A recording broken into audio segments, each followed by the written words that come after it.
All right, a free press and strong journalism, it is such an important part of our democracy. And this summer, SUNY has launched its inaugural Institute for Local News Internship Program, a first-of-its-kind statewide initiative designed to combat news deserts across New York State and train student journalists in real-world newsrooms across New York to provide meaningful internships that are paid, hopefully get a full-time job after a successful internship.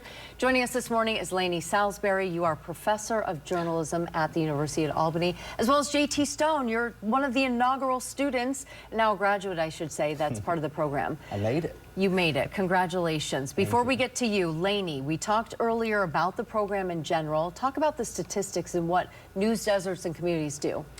Sure. The Institute is in response to this decline in the number of local journalists across the country. Since 2000, we've seen a 75% loss in the number of reporters.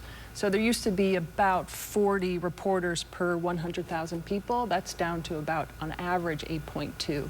Some places just have 4 reporters for every 100,000 people. It's not a sustainable number for civics and civic engagement and democracy. So the Institute is sort of stepping up to fill this gap.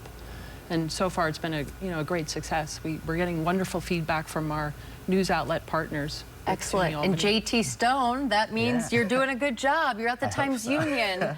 How has that experience been for you, and what was surprising to you to work in a newsroom this summer? Yeah, oh my God, it's been incredible. Well, you know, the thing that really started this summer for me was actually a 3-day trip on Governor's Island, which I've never been to, but it was really a way for us to kind of understand what this initiative, what this program is all about. I got to meet the 19 other SUNY students involved in this inaugural, amazing program. You know, really talk about why journalism is important, what it means for my generation, coming, as my professor said, coming from all these news deserts, are really why we need to step up to the plate and really inform our communities. And being at the Times Union in Albany has really been such an insightful experience, getting to work in a professional news environment, as you said, getting paid for my work, having front page cover stories, whether it's on my birthday or, you know, just, you know, any day of the week, but really getting to cover community events, park openings, city celebrations, government on a nonpartisan level.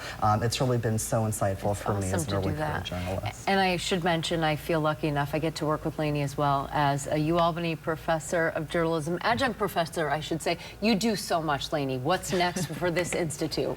Well, our hopes at SUNY Albany is to expand it. Journalism doesn't have to be just for journalism majors, so we're looking at other departments to see if their students might be interested in learning the techniques of journalism, the process of verification, and how to build a story.